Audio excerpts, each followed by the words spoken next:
12 अगस्त 2018 को नासा ने cap कनावरल launching site से 1.5 बिलियन यूएस डॉलर यानी करीबन 1 खरब रुपए की लागत वाले पार्कर सोलर प्रोब मिशन को सूर्य का अध्ययन करने के लिए लॉन्च किया, क्योंकि नासा जानना चाहता है कि सूर्य में ऐसा क्या रहस्य छिपा हुआ है जिसकी वजह से सूर्य की सतह का तापमान मात्र 5500 डिग्री सेल्सियस तक होता है, जबकि सूर्य के एटमॉस्फेयर यानी कोरोना का तापमान घटने की बजाय बढ़कर 10 लाख डिग्री सेल्सियस तक पहुंच जाता है।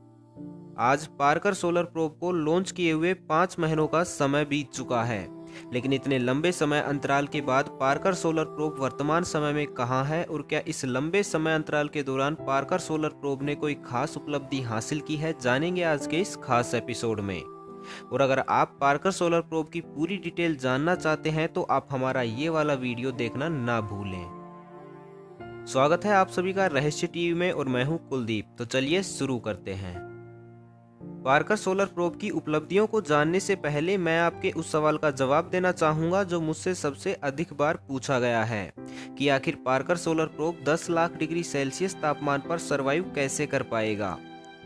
पार्कर सोलर प्रोब को सूर्य की हीट और रेडिएशन से बचाने के लिए इसमें सोलर शील्ड का यूज किया गया है। 4.5 इंच मोटाई और 7.5 फीट व्यास वाली ये सोलर शील्ड हेक्सागोनल आकार की हीट शील्ड है, जिसे पार्कर सोलर प्रोब की सन फेसिंग साइड में इंस्टॉल किया गया है। इस शील्ड के निर्माण में रेनफोर्स्ड कार्बन का यूज किया गया है, जिसकी हेल्प से ये शील्ड स्पेसक्राफ्ट को 1370 डिग्री सेल्सियस तक के तापमान से बचा सकती है।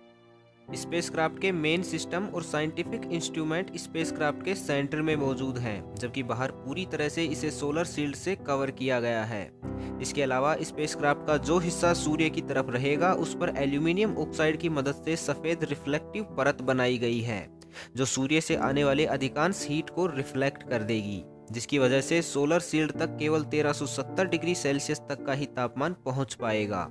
हालांकि सोलर शील्ड तक पहुंचते पहुंचते तापमान के 1370 डिग्री सेल्सियस तक रह जाने के पीछे सफेद रिफ्लेक्टिव सतह के साथ साथ पार्कर सोलर प्रोब का कम घनत्व और कुछ अन्य फैक्टर भी काम करते हैं। इन सब के अलावा इस प्रोब में वाटर कूलिंग सिस्टम का भी यूज किया गया है, जिसकी वजह से इसके उपकरणों का तापमान मात्र 25 से 30 डिग्री सेल्सियस तक ही मेंटेन रहेगा। लेकिन हो सकता है कि इतनी लंबी यात्रा के दौरान इस यान की हीट शील्ड के किसी हिस्से में थोड़ा बहुत नुकसान हो जाए। ऐसी स्थिति में उस हिस्से को सूर्य के सामने से हटा लिया जाएगा और ये काम इसमें लगे 4 लाइट सेंसर की हेल्प से किया जाएगा, जो समय समय पर यान की हीट शील्ड को चेक करते रहते हैं। और इन सभी कामों के लिए पार्कर सोलर प्रोब को पावर इसके ड्यूअल सिस्टम सोलर पैनल से मिलती रहेगी। पार्कर सोलर प्रोब की करंट लोकेशन या फिर इसके बारे में कुछ भी जानने से पहले हमें इसकी ट्रेजेक्ट्री को अच्छी तरह से समझना होगा। पार्कर सोलर प्रोब की ट्रेजेक्ट्री इस तरह नहीं है कि ये सीधे जाकर सूर्य की सतह पर उतरेगा या सूर्य के चारों तरफ चक्कर लगाएगा, बल्कि इस प्रोब की ट्रेजेक्ट्री को इस तरह से डिजाइन किया गया है कि ये पृथ्वी से सूर्य और सूर्य से वापस वीनस ग्रह तक आएगा। यानी 12 अगस्त को लॉन्च किए जाने के बाद इस यान ने वीनस और मरकरी के गुरुत्वाकर्षण का यूज करके अपने दीर्घवृत्ताकार कक्षा में उड़ान भरी। इसके बाद ये सूर्य तक पहुंचेगा। सूर्य तक पहुंचने के बाद वापस वीनस ग्रह तक आएगा और उसके बाद वापस सूर्य की ओर रवाना होगा। इस तरह पार्कर सोलर प्रोब के लिए कुल 7 दीर्घवृत्ताकार कक्षाओं की ट्रेजेक्ट्री निर्धारित की गई है। लगभग 7 सालों के दौरान इन 7 दीर्घवृत्ताकार कक्षाओं में पार्कर सोलर प्रोब कुल 24 चक्कर लगाएगा और इन 24 चक्करों के दौरान 24 बार ही सूर्य के नजदीक पहुंचेगा, लेकिन हर बार अपने दीर्घवृत्ताकार कक्षा के घेरे को छोटा करता जाएगा। यानी 2025 में 7वीं दीर्घवृत्ताकार कक्षा में चक्कर लगाते हुए जब पार्कर सोलर प्रोब सूर्य के समीप पहुंचेगा तो वो सूर्य के सबसे नजदीक रहेगा। तो चलिए अब ये जानते हैं कि शुरुआत से लेकर अब तक पार्कर सोलर प्रोब ने क्या क्या उपलब्धियां हासिल की है और अब वर्तमान में उसकी करंट लोकेशन क्या है। 12 अगस्त 2018 को लॉन्च किए जाने के बाद पहले सप्ताह के दौरान पार्कर सोलर प्रोब ने स्पेस में अपने high gain antenna, electric antenna और मैग्नोमीटर बूम को डिप्लॉय किया और उसके बाद 63,569 किलोमीटर पर आवर की स्पीड से सूर्य की ओर बढ़ता चला गया। सितंबर 2018 में इसमें सभी इंस्ट्रूमेंट की टेस्टिंग और एक्टिवेशन की शुरुआत की गई। 9 सितंबर 2018 को पार्कर सोलर प्रोब ने VISPR टेलीस्कोप कैमराज की हेल्प से अपनी पहली इमेज कैप्चर की। इस इमेज में राइट साइड वाली इमेज VISPR के इनर टेलीस्कोप से ली गई है, जबकि लेफ्ट साइड वाली इमेज को VISPR के आउटर टेलीस्कोप से कैप्चर किया गया है। राइट इमेज में दिखाई दे रहा ब्राइट ऑब्जेक्ट जुपिटर है, जबकि लेफ्ट साइड वाली इमेज हमारी आकाशगंगा मिल्की वे का एक खूबसूरत नज़ारा दर्शा रही है। वहीं पार्कर सोलर प्रोब के द्वारा ली गई पहली इमेज में सन विजिबल नहीं हो पाया। 25 सितंबर 2018 को पार्कर सोलर प्रोब ने एक बार फिर से अपने VISPR इंस्ट्रूमेंट की मदद से एक इमेज कैप्चर की, लेकिन इस बार ये इमेज सूर्य की तरफ ना होकर पृथ्वी की ओर से ली गई थी। यानी 25 सितंबर 2018 को जब पार्कर सोलर प्रोब पृथ्वी से 43.47 मिलियन किलोमीटर की दूरी पर था, तब इसने पृथ्वी की एक इमेज कैप्चर की। इस इमेज में राइट साइड वाली इमेज के मिडल में दिख रहा ब्राइट ऑब्जेक्ट हमारी पृथ्वी है, जो करीबन 43 मिलियन किलोमीटर की दूरी से एक चमकीले तारे की तरह दिखाई देती है। 3 अक्टूबर 2018 को पार्कर सोलर प्रोब ने प्रस्तावित 7 वीनस फ्लाईबाई में से पहली फ्लाईबाई को सक्सेसफुली परफॉर्म किया। यानी अगर सरल शब्दों में कहूं तो पार्कर सोलर प्रोब अपनी ट्रेजेक्ट्री की 7 दीर्घवृत्ताकार कक्षाओं में से पहली दीर्घवृत्ताकार कक्षा में गति करते हुए वीनस ग्रह के पास से गुजरा, और इस दौरान इसने वीनस ग्रह के गुरुत्वाकर्षण का यूज करके अपनी स्पीड को भी तेज किया। 29 अक्टूबर को शाम 1:04 पर पार्कर सोलर प्रोब अब तक के इतिहास में सूर्य के निकटतम पहुंचने वाला पहला मानव निर्मित ऑब्जेक्ट बन गया। इससे पहले ये रिकॉर्ड नासा और जर्मनी के संयुक्त स्पेसक्राफ्ट हीलियोस 2 के नाम था, जो अप्रैल 1976 में सूर्य से 42.72 मिलियन किलोमीटर की दूरी तक ही जा सका था। 31 अक्टूबर 2018 को पार्कर सोलर प्रोब अपने पहले सोलर एनकाउंटर में प्रवेश कर गया।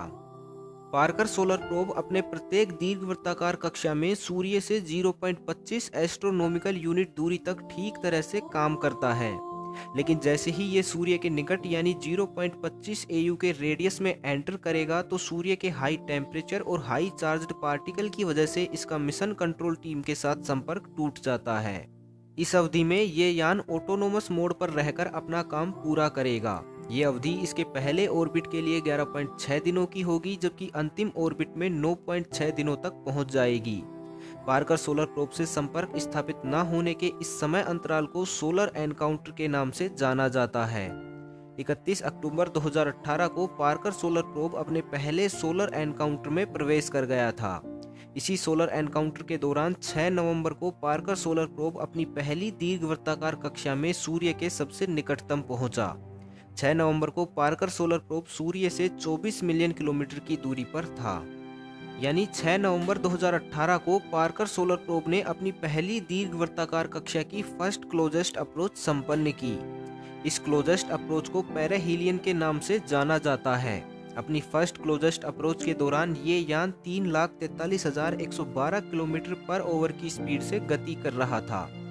पार्कर सोलर प्रोब अपने जीवन काल में 7 दीर्घवृत्ताकार कक्षाओं के दौरान सूर्य के 24 चक्कर लगाएगा और इस दौरान 24 पेरिहीलियन संपन्न करेगा और 24वीं पेरिहीलियन में सूर्य के सबसे निकटतम होगा। 2025 में अपनी अंतिम क्लोजेस्ट अप्रोच यानी 24वीं पेरिहीलियन के दौरान ये यान सूर्य से मात्र 62 लाख किलोमीटर की दूरी पर रहकर सूर्य की कोरोना का अध्ययन करेगा। इस दौरान ये यान करीब 6,90,000 किलोमीटर पर आवर की स्पीड से अपनी दीर्घवृत्ताकार कक्षा में गति करेगा। अपनी फर्स्ट क्लोजेस्ट अप्रोच के 2 दिन बाद यानी 8 नवंबर 2018 को इस यान ने सूर्य के वातावरण की एक इमेज कैप्चर की। जिस वक्त सोलर प्रोब ने ये इमेज कैप्चर की उस वक्त वो सूर्य की सतह से 27.1 मिलियन किलोमीटर की दूरी पर था। इस इमेज में एक कोरोनल स्ट्रीमर निकलते हुए साफ देखी जा सकती है। कोरोनल स्ट्रीमर सूर्य के वातावरण या बाहरी परत कोरोना के भीतर सोलर मटेरियल की संरचनाएं होती हैं। इस इमेज में कोरोनल स्ट्रीमर की संरचना स्पष्ट दिखाई दे रही है, जिसमें कम से कम 2 किरणों को आसानी से देखा जा सकता है। इस इमेज में दिखाई दे रहा ब्राइट ऑब्जेक्ट मरकरी है, जबकि डार्क स्पॉट बैकग्राउंड करेक्शन के दौरान बने थे। अपने फर्स्ट सोलर एनकाउंटर के दौरान पार्कर सोलर प्रोब ने अनेक महत्वपूर्ण एक्सपेरिमेंट और रिसर्च की और इन सब का डेटा स्टोर कर लिया था। अब इस डेटा को नासा के डीप स्पेस नेटवर्क की हेल्प से 7 दिसंबर 2018 से डाउनलोड किया जा रहा है, लेकिन इस डेटा को पूरी तरह से डाउनलोड होने में कई सप्ताह का समय लगेगा। 20 जनवरी 2019 को पार्कर सोलर प्रोब ने अपनी पहली दीर्घवृत्ताकार कक्षा में अपना पहला ऑर्बिट पूरा कर दूसरे ऑर्बिट में प्रवेश किया। अपनी पहली दीर्घवृत्ताकार कक्षा में पार्कर सोलर प्रोब कुल 3 चक्कर लगाएगा। इसी तरह 4 अप्रैल 2019 को सेकंड पेरिहीलियन संपन्न होगी, यानी पार्कर सोलर प्रोब अपने दूसरे चक्कर के दौरान सूर्य के निकटतम होगा। इसी तरह 1 सितंबर 2019 को ये यान तीसरा पेरिहीलियन संपन्न करेगा। इसके बाद 26 दिसंबर 2019 को पार्कर सोलर प्रोब अपनी पहली दीर्घवृत्ताकार कक्षा को छोड़कर दूसरी दीर्घवृत्ताकार कक्षा में प्रवेश कर जाएगा, जो पहली कक्षा की तुलना में सूर्य के और भी ज़्यादा निकटतम होगी। अगर आप भी पार्कर सोलर प्रोब को लाइव ट्रैक करना चाहते हैं तो इस इमेज की हेल्प से कर सकते हैं। इस पेज का लिंक मैं डिस्क्रिप्शन में प्रोवाइड करवा दूंगा। इस इमेज को मिशन टीम के द्वारा हर 1 घंटे में अपडेट किया जाता है। यहाँ जो हरी लाइन दिखाई गई है, इसका मतलब है कि पार्कर सोलर प्रोब ने ये ऑर्बिट पूरा कर लिया है और लाल लाइन इसके फ्यूचर ऑर्बिट्स को दर्शाती है। वर्तमान में पार्कर सोलर प्रोब पृथ्वी से 1.873 एस्ट्रोनॉमिकल यूनिट और सूर्य के केंद्र से 0.934 एस्ट्रोनॉमिकल यूनिट दूर अपने दूसरे ऑर्बिट में गतिशील है।